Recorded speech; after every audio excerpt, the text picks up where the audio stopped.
Hello, and welcome back to Storytime Banned Books Read with me. I'm Kathleen Francis, and we will continue our read of Margaret Atwood's The Handmaid's Tale.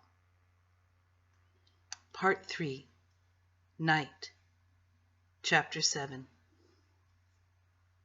The night is mine, my own time, to do with as I will, as long as I am quiet, as long as I don't move, as long as I lie still.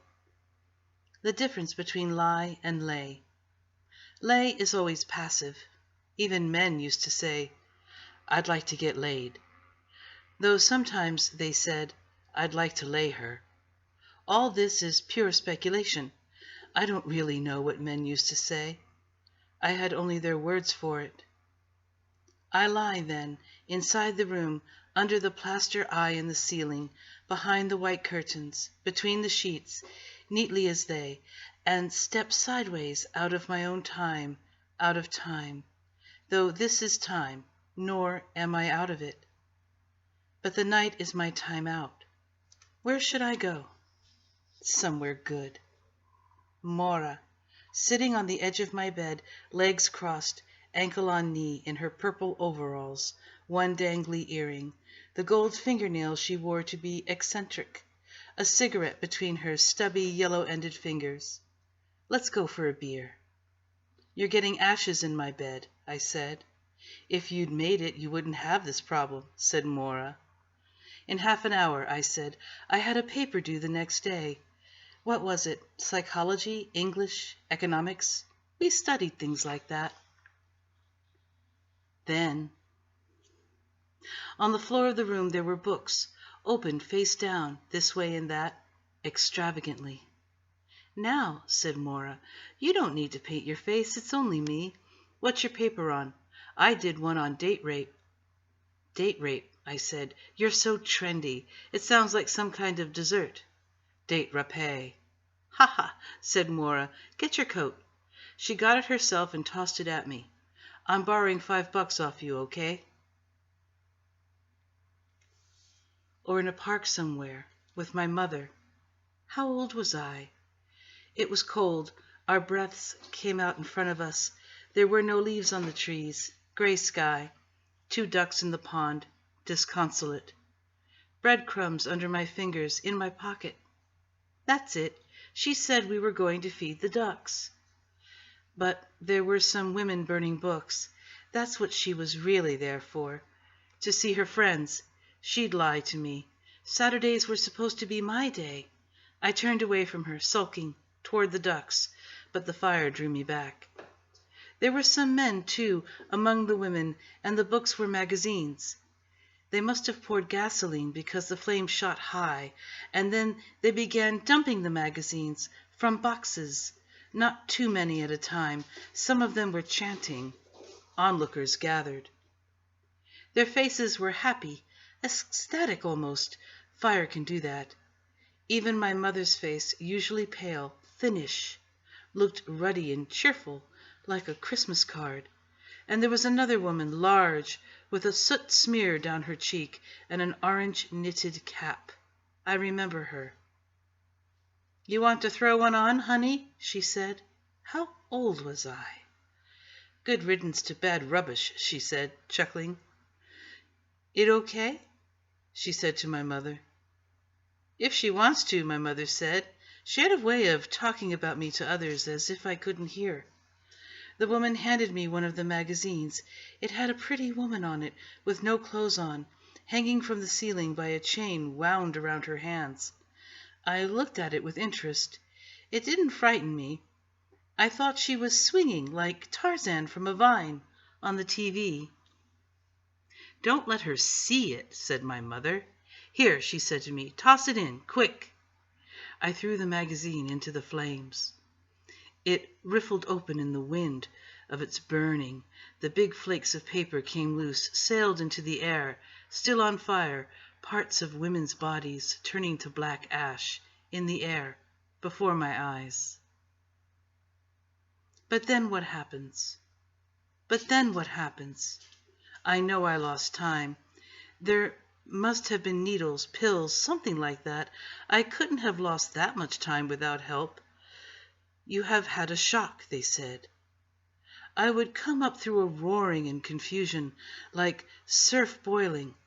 I can remember feeling quite calm. I can remember screaming. It felt like screaming, though it may have been only a whisper.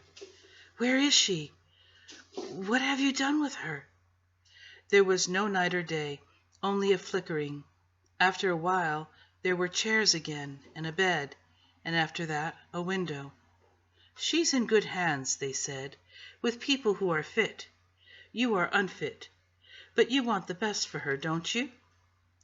They showed me a picture of her standing outside on a lawn, her face a closed oval. Her light hair was pulled back tight behind her head. Holding her hand was a woman I didn't know. She was only as tall as the woman's elbow. You've killed her, I said. She looked like an angel, solemn, compact, made of air. She was wearing a dress I'd never seen, white and down to the ground. I would like to believe this is a story I'm telling. I need to believe it. I must believe it. Those who can believe that such stories are only stories have a better chance. If it's a story I'm telling, then I have control over the ending. Then there will be an ending to the story, and real life will come after it. I can pick up where I left off. It isn't a story I'm telling. It's also a story I'm telling in my head as I go along. Tell rather than write, because I have nothing to write with, and writing is in any case forbidden. But if it's a story, even in my head, I must be telling it to someone. You don't tell a story only to yourself. There's always someone else, even when there is no one. A story is like a letter. Dear you, I'll say. Just you, without a name. Attaching a name attaches you to the world of fact, which is riskier, more hazardous. Who knows what the chances are out there of survival? Yours? I will say you. You, like an old love song. You can mean more than one. You can mean thousands. I'm not in any immediate danger, I'll say to you. I'll pretend you can hear me, but it's no good, because I know you can't.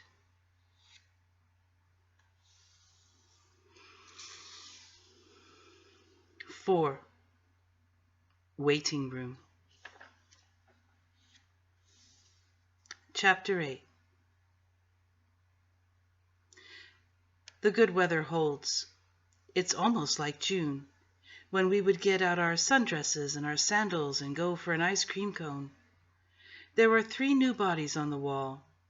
One is a priest, still wearing the black cassock. That's been put on him for the trial, even though they gave up wearing those years ago, when the sect wars first began. Cassocks made them look too conspicuous.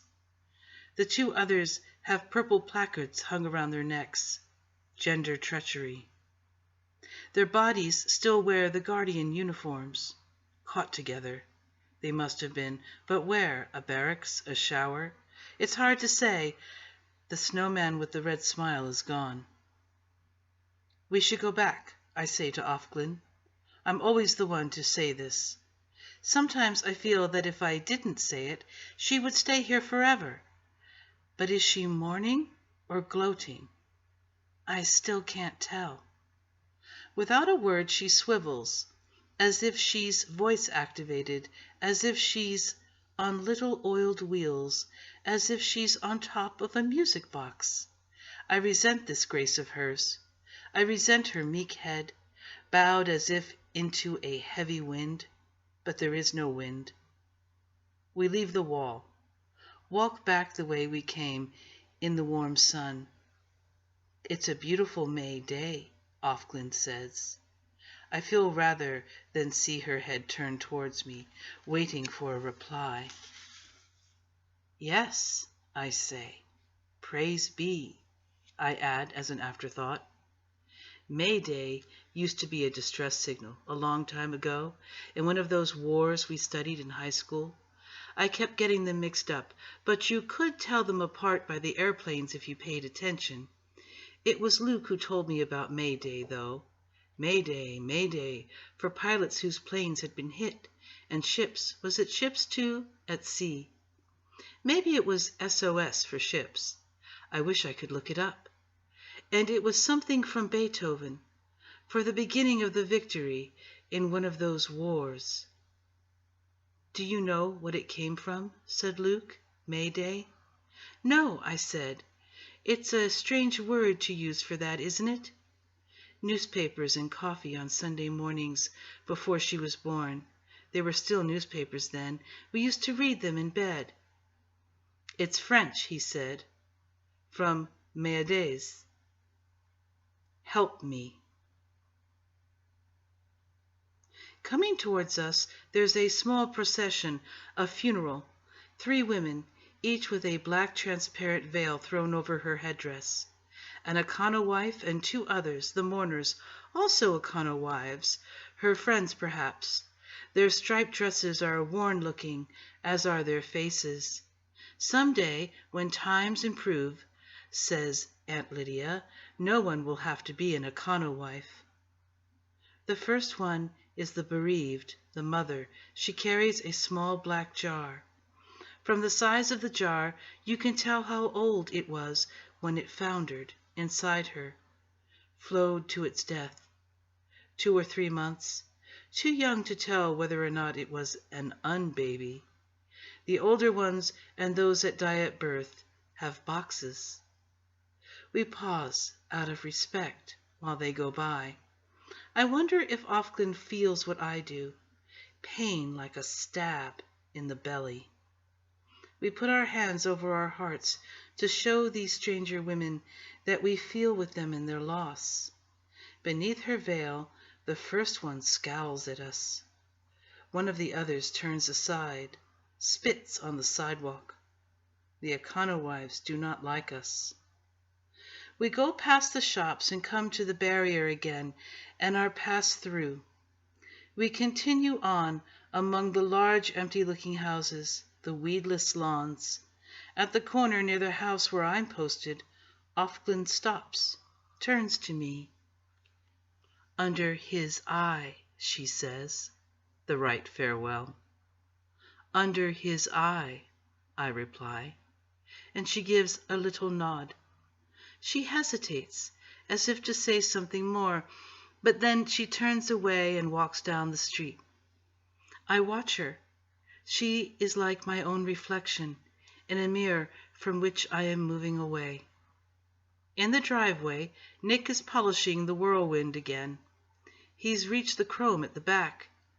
I put my gloved hand on the latch of the gate, open it, push inward. The gate clicks behind me.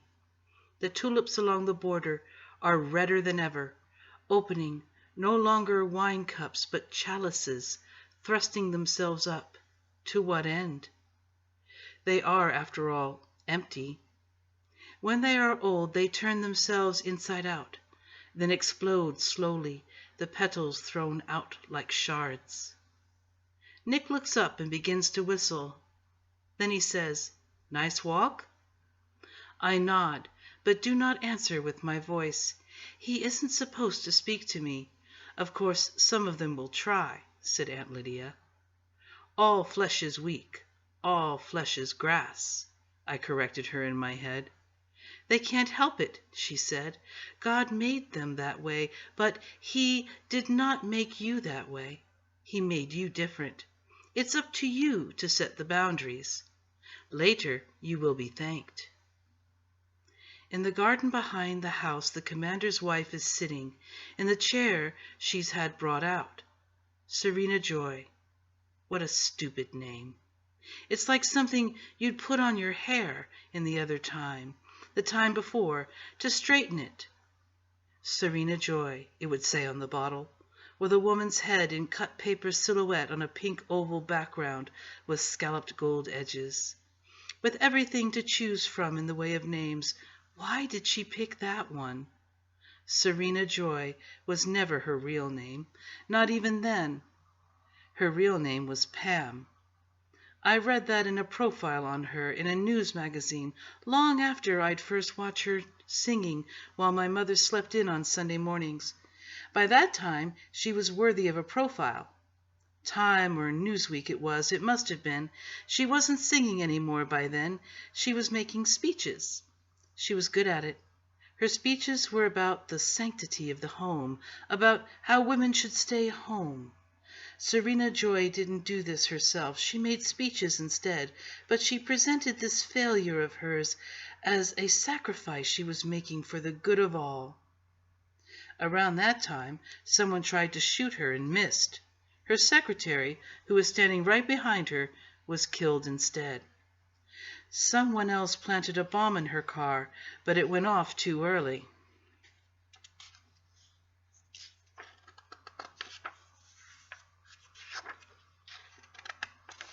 Beg your pardon. Though some people said she'd put the bomb in her own car for sympathy. That's how hot things were getting.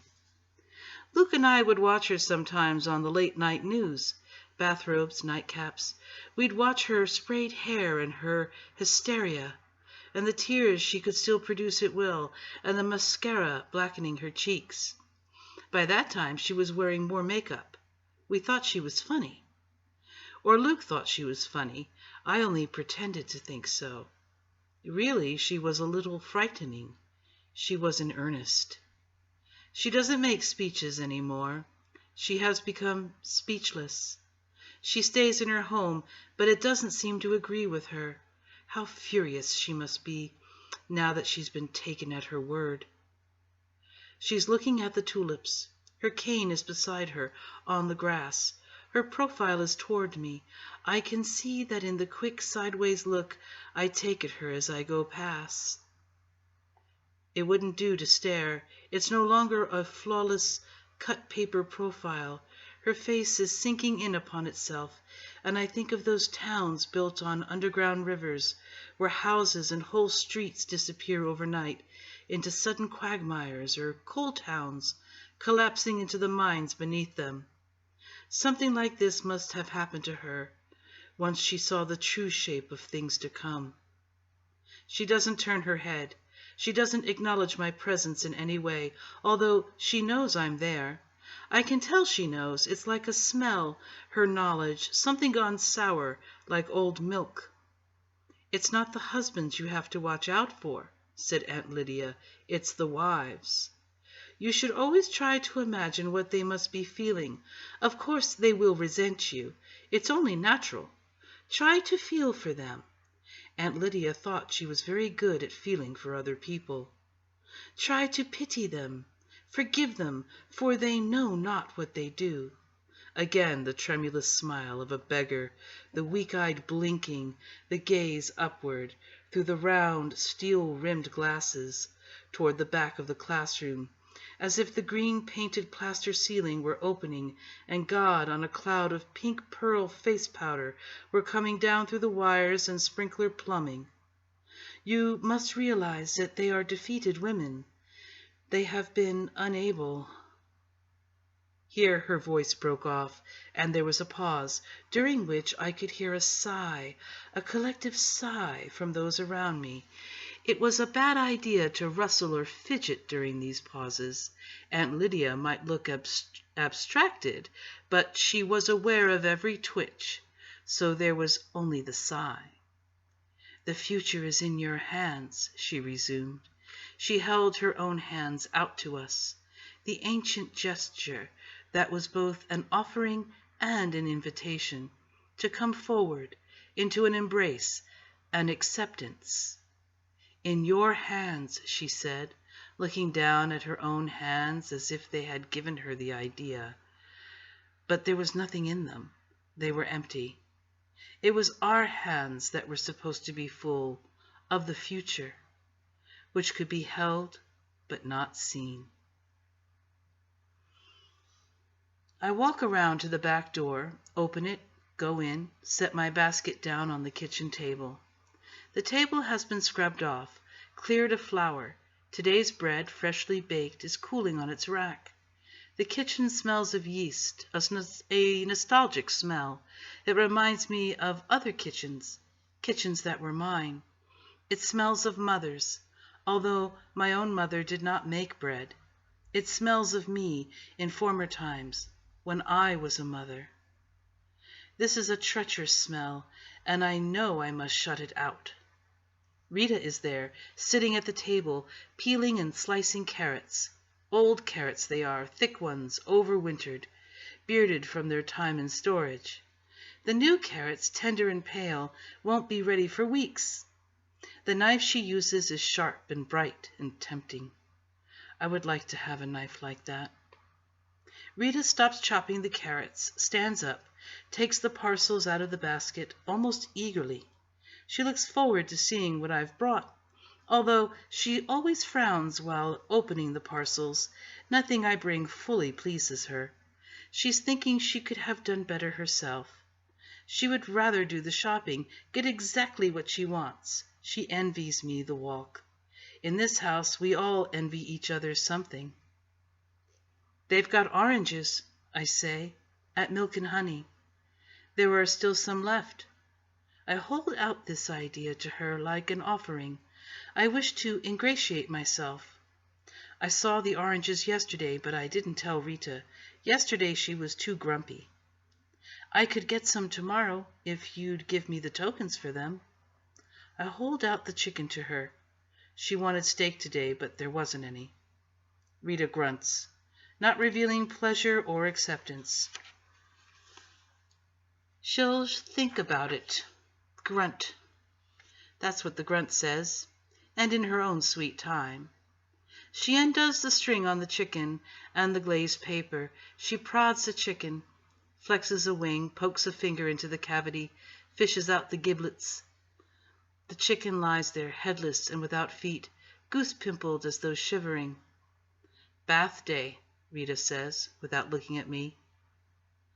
Cora comes into the kitchen from the pantry at the back, where they keep the mops and brooms. A chicken, she says, almost with delight. Scrawny, says Rita, but it'll have to do. There wasn't much else, I say. Rita ignores me. Looks big enough to me, says Cora. Is she standing up for me? I look at her to see if I should smile, but no, it's only the food she's thinking of. She's younger than Rita. The sunlight, coming slant now through the west window, catches her hair, parted and drawn back. She must have been pretty, quite recently. There's a little mark like a dimple in each of her ears, where the punctures for earrings have grown over. Tall, says Rita, but bony. You should speak up, she says to me, looking directly at me for the first time. Ain't like you're comin'. She means the commander's rank. Common. But in the other sense, her sense, she thinks I am common. She is over 60. Her mind's made up. She goes to the sink, runs her hands briefly under the tap, dries them on the dish towel. The dish towel is white with blue stripes. Dish towels are the same as they always are. Sometimes these flashes of normality come at me from the side, like ambushes. The ordinary, the usual, a reminder, like a kick. I see the dish towel out of context, and I catch my breath. For some, in some ways, things haven't changed that much. Who's doing the bath? Says Rita to Cora, not to me. I got to tenderize this bird. I'll do it later, says Cora, after the dusting. Just so it gets done, says Rita. They're talking about me as though I can't hear. To them, I'm a household chore, one among many. I've been dismissed. I pick up the basket, go through the kitchen door, and along the hall towards the grandfather clock. The sitting room door is closed. Sun comes through the fanlight, falling in colors across the floor, red and blue, purple. I step into it briefly, stretch out my hands. They fill with flowers of light. I go up the stairs, my face, distant and white and distorted, framed in the hall mirror, which bulges outward like an eye under pressure. I follow the dusty pink runner down the long upstairs hallway, back to the room. There's someone standing in the hall, near the door to the room where I stay. The hall is dusky. This is a man, his back to me. He's looking into the room, dark against its light. I can see now. It's the commander. He isn't supposed to be here. He hears me coming, turns, hesitates, walks forward, towards me. He is violating custom. What do I do now? I stop. He pauses. I can't see his face. He's looking at me. What does he want? But then he moves forward again, steps to the side to avoid touching me, inclines his head, is gone. Something has been shown to me, but what is it? Like the flag of an unknown country, seen for an instant above a curve of hill. It could mean attack. It could mean parley. It could mean the edge of something, a territory. The signals animals give one another. Lowered blue eyelids, ears laid back, raised hackles. A flash of bared teeth. What in hell does he think he's doing? Nobody else has seen him, I hope. Was he invading? Was he in my room? I called it mine.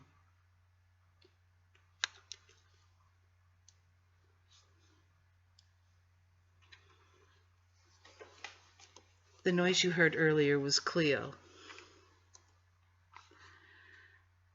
Chapter 9. My room, then.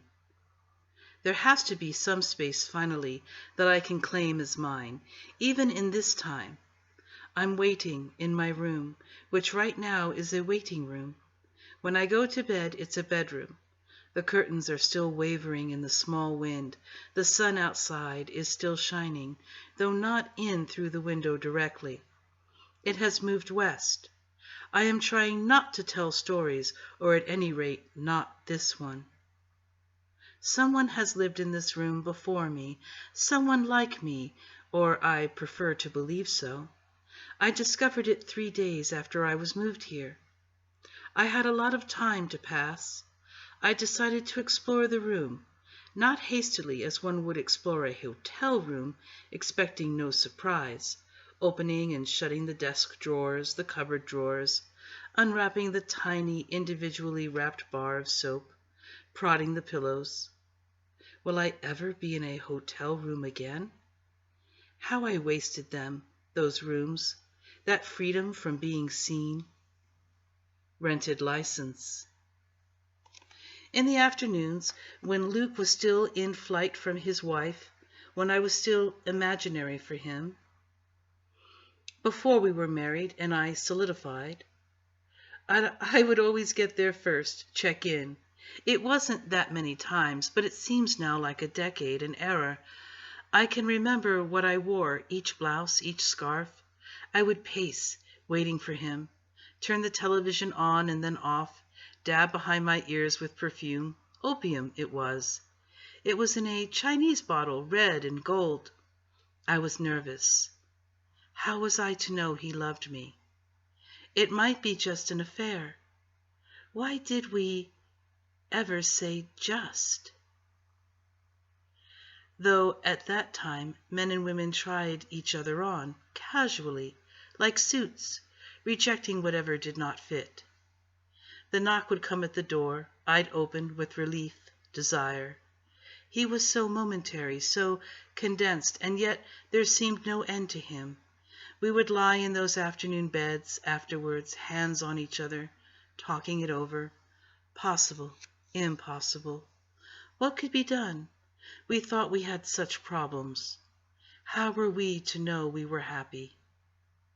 But now it's the rooms themselves I miss as well, even the dreadful paintings that hung on the walls, landscapes with fall foliage, or snows melting in hardwoods, or women in period costume, with china doll faces and bustles and parasols, or sad-eyed clowns, or bowls of fruit, stiff and chalky looking. The fresh towels ready for spoilage, the wastebaskets gaping their invitations, beckoning in the careless junk. Careless. I was careless in those rooms. I could lift the telephone and food would appear on a tray. Food I had chosen. Food that was bad for me, no doubt, and drink too. There were Bibles in the dresser drawers, put there by some charitable society, though probably no one read them very much. There were postcards, too, with pictures of the hotel on them, and you could write on the postcards and send them to anyone you wanted. It seems like such an impossible thing now, like something you'd made up. So, I explored this room, not hastily, then, like a hotel room, wasting it. I didn't want to do it all at once. I wanted to make it last. I divided the room into sections. In my head, I allowed myself one section a day. This one section I would examine with the greatest minuteness, the unevenness of the plaster under the wallpaper, the scratches in the paint of the baseboard and on the windowsill, under the top coat of paint, the stains on the mattress, for I went so far as to lift the blankets and sheets from the bed, fold them back, a little at a time, so they could be replaced quickly if anyone came. The stains on the mattress, like dried flower petals, not recent, old love. There's no other kind of love in this room now. When I saw that, the evidence left by two people of love or something like it, desire at least touch between two people now perhaps old or dead, I covered the bed again, and I lay down on it. I looked up at the blind plaster eye in the ceiling. I wanted to feel Luke lying beside me. I have them, these attacks of the past, like faintness, a wave sweeping over my head. Sometimes it can hardly be borne. What is to be done? What is to be done? I thought. There is nothing to be done. They all so serve who only stand and wait, or lie down and wait. I know why the glass in the window is shatterproof, and why they took down the chandelier. I wanted to feel Luke lying beside me, but there wasn't room. I saved the cupboard until the third day. I looked carefully over the door first, inside and out, then the walls with their brass hooks. How could they have overlooked the hooks? Why didn't they remove them? Too close to the floor? But still, a stocking, that's all you'd need. And the rod with the plastic hangers, my dresses hanging on them, the red woolen cape for cold weather, the shawl. I knelt to examine the floor, and there it was, in tiny writing, quite fresh it seemed, scratched with a pin, or maybe just a fingernail, in the corner where the darkest shadow fell. Nolite te bastanes carborundorum.